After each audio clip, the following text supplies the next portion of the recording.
بسم اللہ الرحمن الرحیم۔ شریعت کے مسائل میں سب سے پہلے قرآن کریم میں مسئلہ تلاش کیا جاتا ہے۔ اگر قرآن کریم میں نہ ملے تو احادیث شریفہ میں ڈھونڈا جاتا ہے۔ اگر وہ مسئلہ صراحت کے ساتھ قرآن کریم اور احادیث شریفہ میں بھی نہ ملے تو اس میں اگر امت کے مجتہدین بڑے علماء اجتماعی طور پر کوئی اجتہاد کر کے فیصلہ کر دیتے ہیں تو اس کو اجماع کہا جاتا ہے۔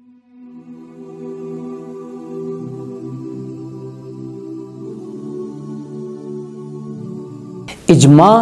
شریعت اسلامیہ کا ایک تیسرا ماخذ ہے۔ قرآن کریم احادیث شریفہ کے بعد تیسرا ماخذ و مصدر اجماع امت ہے۔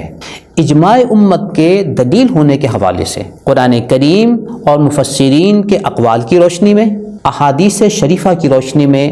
گفتگو آپ کے سامنے پیش کی جا چکی گزشتہ نشستوں میں۔ آج کی نشست میں ہم اجماع کے حوالے سے حضرات صحابہ کرام خصوصاً خلفائے راشدین کے دور میں کیا موقف رہا یہ آپ کی خدمت میں پیش کرتے ہیں۔ سیدنا امیر المؤمنین ابو بکر صدیق رضی اللہ تعالیٰ عنہ کے دور میں شرعی مسائل میں یوں گفتگو ہوتی تھی کہ اس کو سب سے پہلے قرآن کریم میں تلاش کرتے۔ جو مسئلہ درپیش ہے اگر وہ قرآن کریم میں نہ ملتا تو احادیث شریفہ میں اس کو تلاش کیا جاتا، اور اگر اس میں بھی نہ ملتا تو سنن دارمی کی روایت نمبر 171 میں امیر المؤمنین ابو بکر صدیق رضی اللہ تعالی عنہ کا یہ معمول موجود ہے، جمع رؤوس الناس وخیارہم۔ سیدنا ابو بکر صدیق رضی اللہ تعالی عنہ بڑے بڑے اور چیدہ علماء کو اکٹھا کرتے، فاستشارہم، پھر ان سے اس مسئلے میں مشورہ کرتے، فَإِذَا أَجْمَعَ رَأْيُهُمْ عَلَىٰ أَمْرٍ قَضَىٰ بِهِ، جب وہ کسی ایک رائے پر اجماع کر لیتے تو وہ اسی کے مطابق فیصلہ فرما دیتے۔ یوں خلیفہ راشد امیر المؤمنین سیدنا ابو بکر صدیق رضی اللہ تعالی عنہ کے دور میں بھی اجماع ایک شریعت کے ماخذ کے طور پر معمول بھی رہا اور اس پر عمل ہوتا رہا۔ تعجب کی بات ہے کہ اس کے باوجود دور حاضر کے ایک میڈیا اسکالر وہ اپنی کتاب مقامات کے صفحہ 157 پر کہتے ہیں کہ دین کے مآخذ میں اجماع کا اضافہ یقیناً ایک بدعت ہے۔ عجیب بات ہے، اسی صفحہ 157 پہ انہوں نے ایک عبارت نقل کی، یقینی طور پر یہ ایک بے بنیاد نظریہ ہے، یعنی سیدنا ابو بکر صدیق رضی اللہ تعالیٰ عنہ اس پہ عمل کر رہے ہیں، صحابہ کرام کو اکٹھا کر رہے ہیں، اسی کے مطابق فیصلہ کر رہے ہیں، اور 15ویں صدی کے یہ میڈیا اسکالر کہتے ہیں کہ یہ اضافہ شریعت کے ماخذ میں ایک بدعت ہے اور یقینی طور پر یہ ایک بے بنیاد نظریہ ہے۔ آگے بڑھتے ہیں، اس روایت کی سند کو سنن دارمی کے حوالے سے آپ کی خدمت میں پیش کی گئی، القطوف الدانیہ میں صحیح قرار دیا گیا ہے۔ سیدنا امیر المؤمنین عمر بن خطاب رضی اللہ تعالی عنہ کے دور میں اجماع کے حوالے سے کیا موقف رہا؟ انہوں نے اپنے قاضی شریح کو ایک خط لکھا، اس خط کا تذکرہ بھی سنن دارمی کی حدیث نمبر 179 میں ہے، جس کی سند کو القطوف الدانیہ میں توثیق شدہ قرار دیا گیا ہے۔ سیدنا شریح کے خط میں امیر المؤمنین عمر رضی اللہ تعالیٰ عنہ نے لکھا، فانظر مجتمع علیہ الناس، اگر قرآن و حدیث میں کوئی مسئلہ نہ ملے تو پھر دیکھو کہ سب لوگ کس چیز پر جمع ہو رہے ہیں، فخذ بہ، تم اس پر عمل کر لینا۔ تو گویا دوسرے خلیفہ راشد سیدنا امیر المؤمنین عمر بن خطاب رضی اللہ تعالی عنہ کے دور میں بھی اجماع پر عمل ہوتا رہا اور اجماع کو شریعت اسلامیہ کا ماخذ سمجھا جاتا رہا۔ تیسرے نمبر پر سیدنا عبداللہ بن مسعود رضی اللہ تعالی عنہ، جن کی حیثیت حضرات صحابہ کرام میں بہت نمایاں ہے،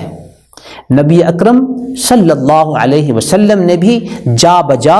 ان کی تعریف کی اور ان کی طرف مسائل میں رجوع کرنے کا حکم دیا۔ سیدنا عبداللہ بن مسعود رضی اللہ تعالیٰ عنہ ارشاد فرماتے ہیں، فَإِن لَّمْ تَجِدُوا فِي سُنَّةِ رَسُولِ اللَّهِ صلی اللہ علیہ وسلم فَمَا أَجْمَعَ عَلَيْهِ الْمُسْلِمُونَ، اگر قرآن کریم اور نبی اکرم صلی اللہ علیہ وسلم کی سنن مبارکہ میں یہ مسئلہ نہ ملے تو پھر یہ دیکھو کہ مسلمانوں کا اجماع کس بات پر ہو چکا ہے، اس پر عمل کر لو۔ اس بات کا تذکرہ سنن دارمی حدیث نمبر 171 میں موجود ہے۔ یوں گویا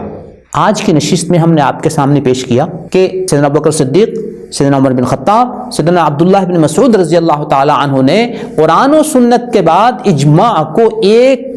مأخذ کے طور پر اور ایک دلیل کے طور پر امت اسلامیہ کے سامنے پیش کیا۔ سیدنا مسیب بن رافع جو ایک تابعی ہیں اور حضرت ابو سعید خدری اور جابر بن سمرہ ان دونوں صحابہ کے شاگرد ہیں،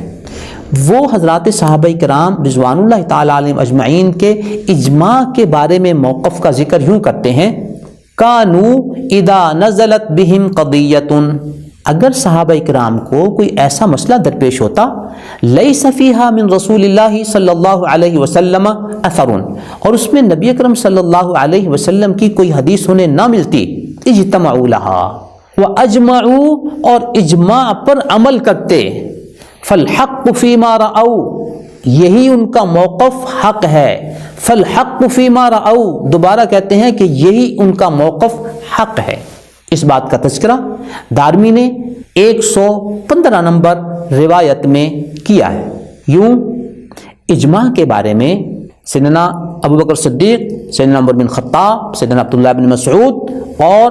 تابعین میں سے حضرت مسیب جو صحابہ کرام کا موقف نقل کر رہے ہیں اجماع کے بارے میں، وہ آپ کے سامنے پیش کیا کہ وہ اس کو دین کے ایک مأخذ اور دلیل کی حیثیت سے اختیار کرتے تھے۔ کیا تعجب کی بات نہیں کہ اس سب کے بالمقابل 15ویں صدی کے ایک میڈیا اسکالر نے اجماع کے بارے میں اپنی کتاب مقامات کے صفحہ 157 پہ یہ لکھ دیا کہ دین کے مآخذ میں یہ اضافہ یقیناً ایک بدعت ہے، اور اسی صفحے پر یہ عبارت نقل کر دی کہ یقینی طور پر یہ ایک بے بنیاد نظریہ ہے۔ اب صورتحال آپ کے سامنے ہے، خلفائے راشدین، صحابہ کرام کا موقف ایک طرف اور 15ویں صدی کے ایک میڈیا اسکالر کا موقف ایک طرف۔ اب آپ نے کس کو اختیار کرنا ہے یہ فیصلہ آپ کریں گے۔ نظروا للطيبة ونور طه يسطعون